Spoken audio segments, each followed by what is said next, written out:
In a secluded Japanese valley, embraced by verdant forests and gentle streams, a monastery stood as a beacon of wisdom and serenity. The guardian of this sacred place, an elderly Zen monk named Master Po, was celebrated for his deep insight and his ability to calm the storms within restless hearts. On a morning filled with the fresh scent of pine and the gentle warmth of the rising sun, a young monk named Chan arrived at the monastery's gates. His heart was burdened, and his mind was in turmoil, but within him flickered a flame of hope ignited by the stories of Master Po's wisdom.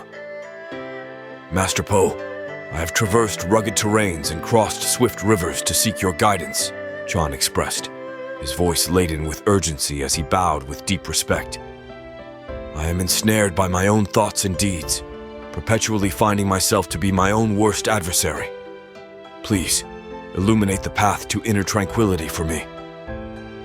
Master Po, his eyes pools of wisdom and kindness, responded, Chan, acknowledging the tempest within is the inaugural step towards serenity.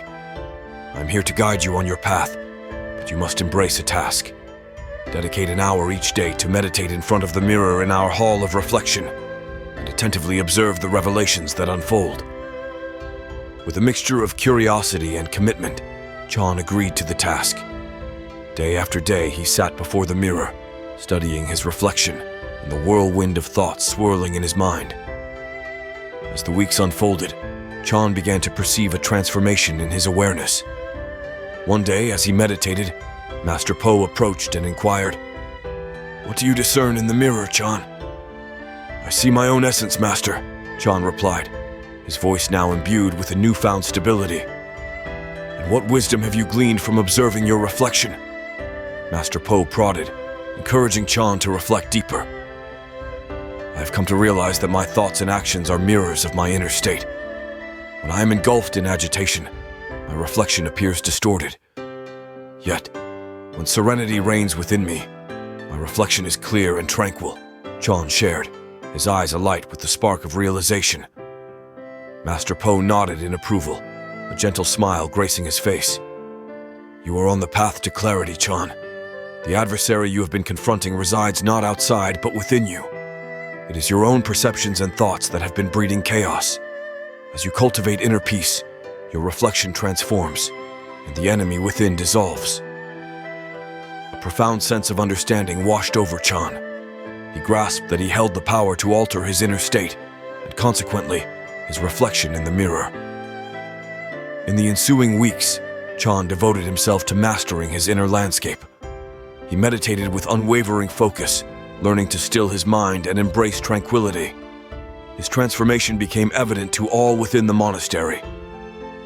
As time progressed, Chan's journey of self-realization and transformation evolved into a source of inspiration for many.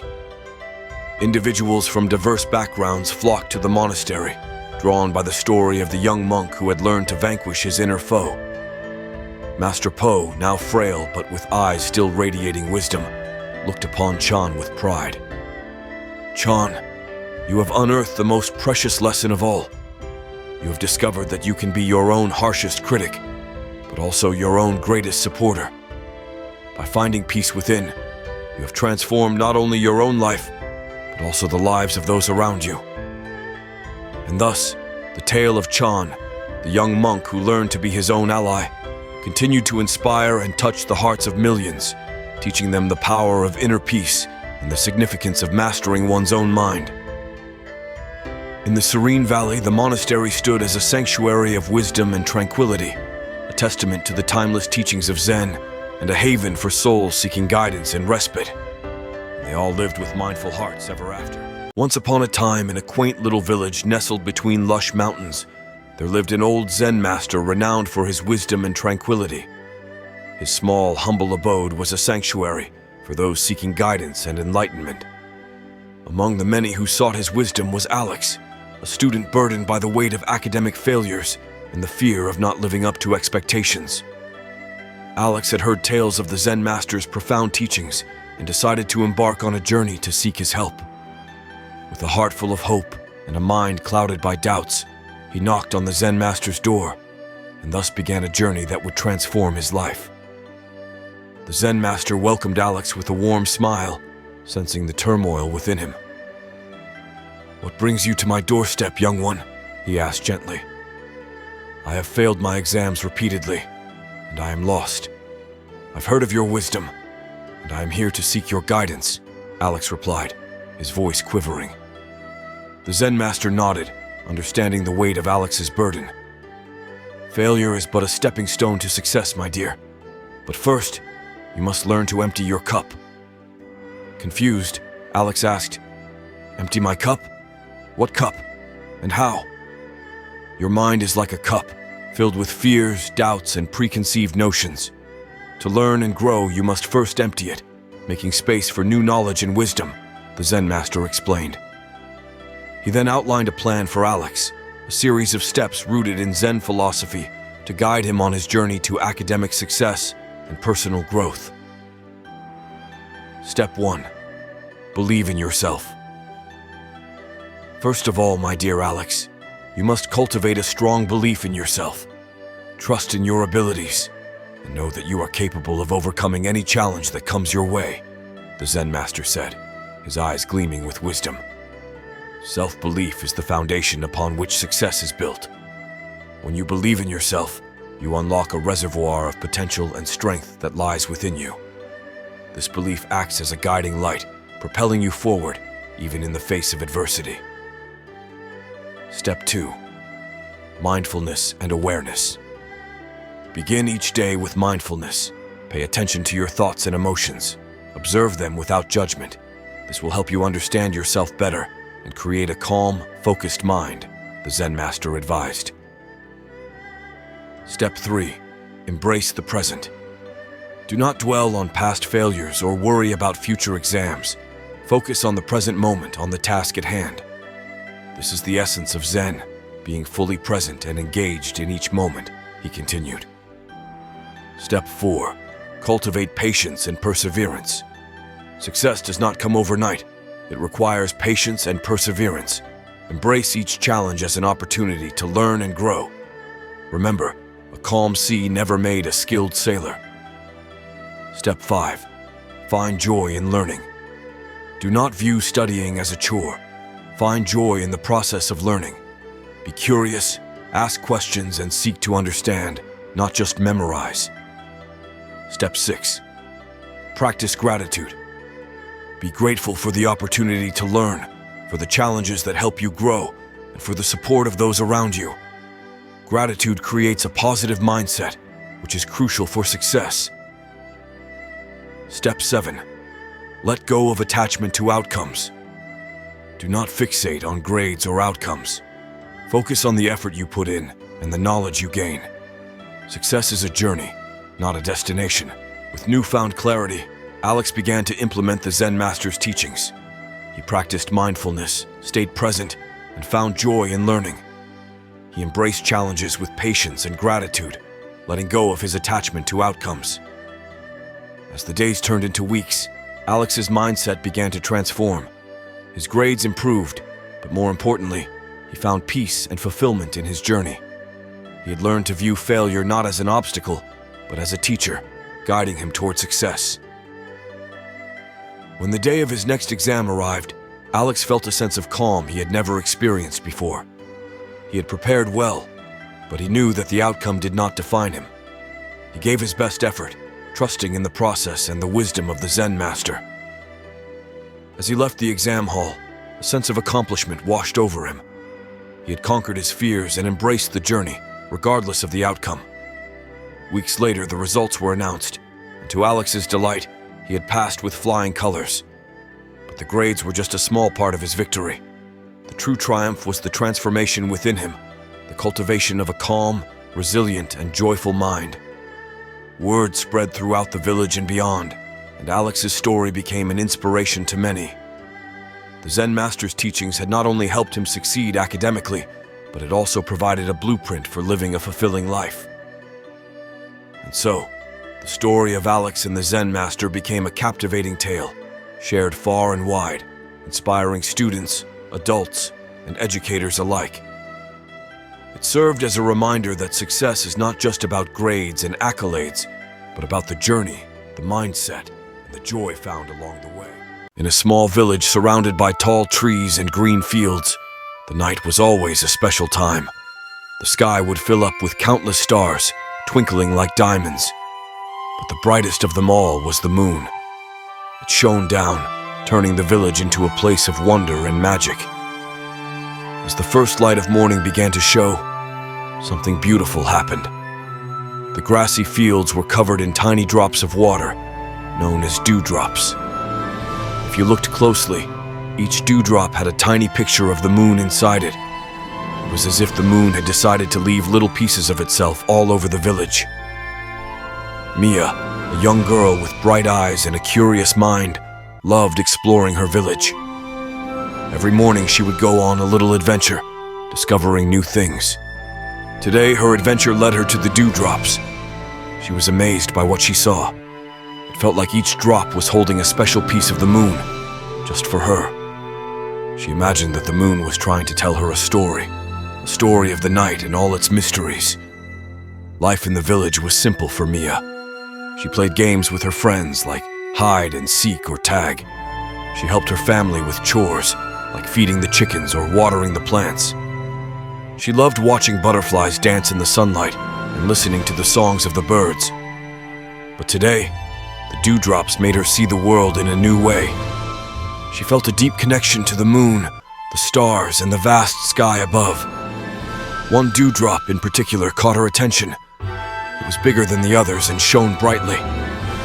As Mia looked closely, it seemed like the moon inside the drop was moving, dancing even. She felt like the moon was sharing secrets with her, secrets about distant stars, faraway galaxies, and the endless space. It was as if the moon was inviting her on a journey through the universe. With a gentle touch, Mia reached out to the dewdrop. As soon as she touched it, the drop fell to the ground, disappearing into the earth. But its message stayed with her. Mia realized that even simple things, like a drop of water or a blade of grass, can hold big stories. Stories of wonder, adventure, and magic. Feeling inspired, Mia decided to share the magic of the dewdrops with others. She called her friends and showed them the tiny reflections of the moon. Together, they imagined traveling to the moon, meeting stars, and exploring unknown places. They talked about the stories the moon might have told them and the adventures they could have in space. As the day went on, Mia's story of the dewdrops spread throughout the village. Kids and even adults came to see the magic for themselves. The village became a place of wonder, where everyone looked for stories in the simple things around them. People began to notice the beauty in everyday moments, like the song of a bird, the colors of a sunset, or the laughter of children playing. The sun began to rise higher in the sky, bringing warmth and light to the village. As the day went on, the dewdrops slowly disappeared, but their magic remained. The village was filled with joy, laughter, and stories. Everyone felt a special connection to the world around them, all thanks to the little dewdrops and Mia's curious heart. Days turned into weeks, and weeks into months. But the story of the dewdrops and the moon's magic never faded. It became a tale that was told over and over again, passed down from one generation to the next. The village became known as the place where the moon shared its stories, and people from far and wide came to see the magic for themselves. And so, in a small village surrounded by nature's beauty, life went on. But it was a life filled with wonder, stories, and the magic of simple moments. All because of a curious girl named Mia, who saw the universe's whispers in a dewdrop. In the heart of the Middle East, a land rich in history yet torn by conflict, the air was heavy with the sounds of war. The relentless battle between Israel and Hamas had cast a dark shadow over the region, leaving little room for hope. Yet, in this time of despair, a voice of serenity and wisdom rose above the chaos, calling for peace. He was Master Cohen, an old Zen Master, his life a testament to the power of compassion and inner peace. His heart, heavy with the weight of the world's suffering, could no longer remain silent in the face of such devastation. With a spirit as unyielding as the mountains and a heart as vast as the ocean, he decided to embark on a sacred mission to sow the seeds of peace. Master Cohen knew that his journey would not be easy, that he would face skepticism and resistance from those who had lost faith in the possibility of change.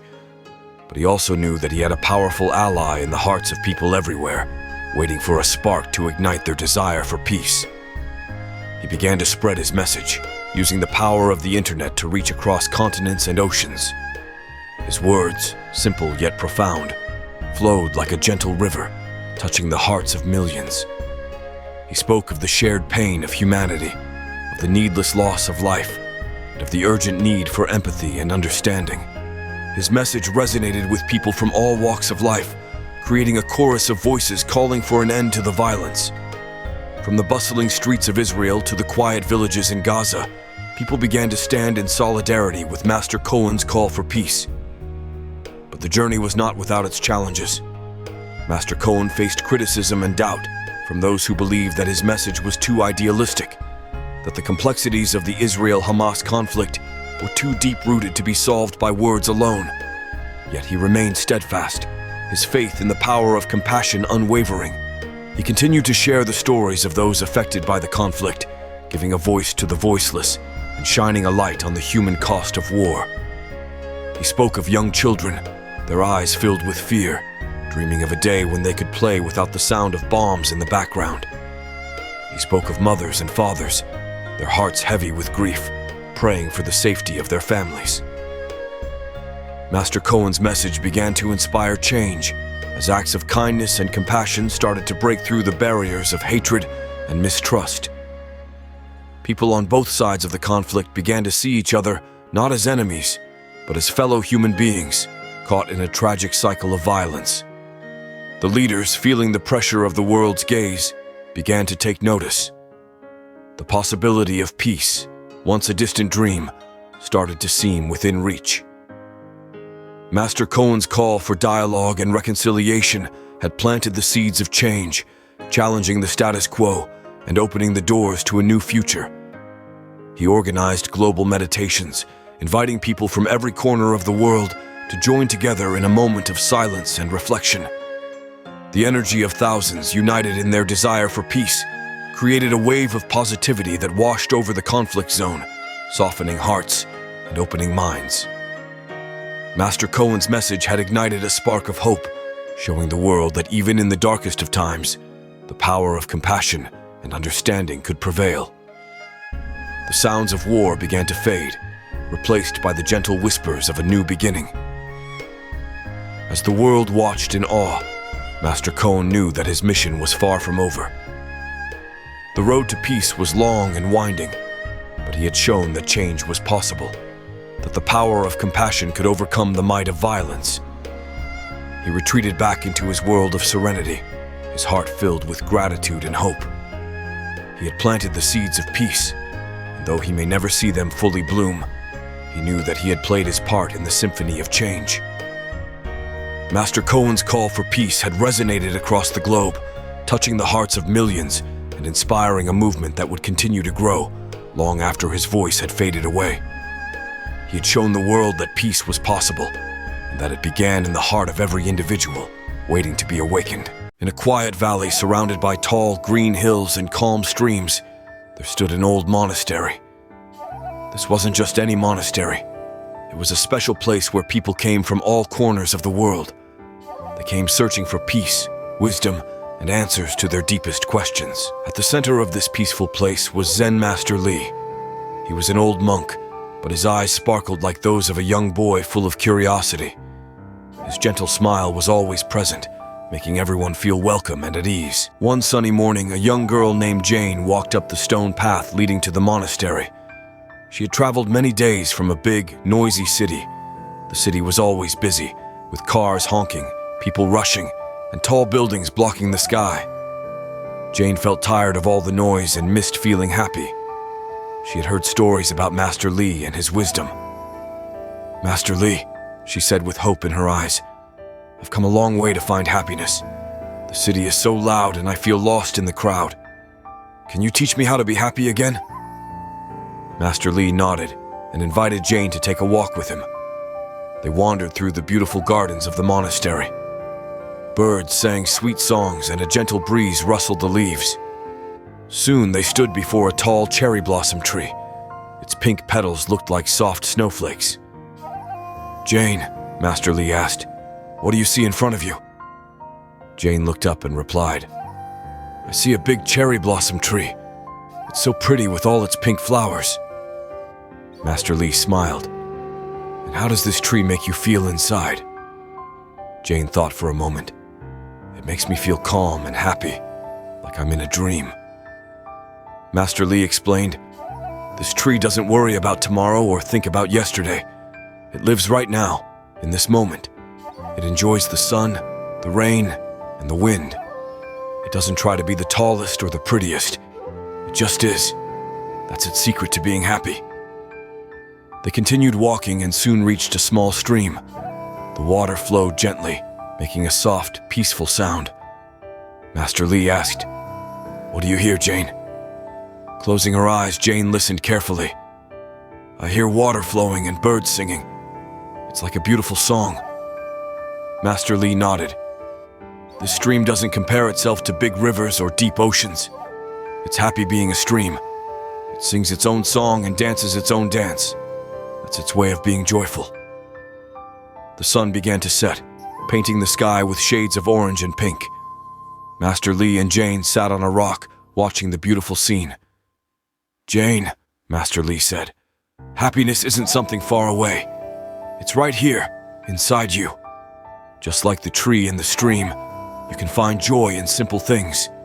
Enjoy each day, laugh with friends, and be kind to yourself." Jane felt a warm feeling in her heart.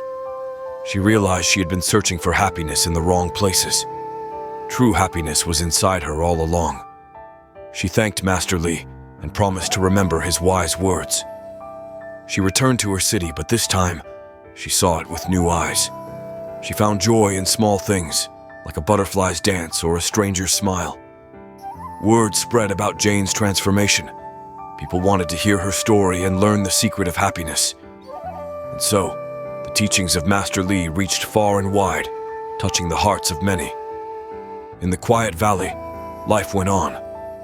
But now, it was filled with more laughter, stories, and joy. All because of a simple lesson from a wise old monk and a young girl's journey to find happiness.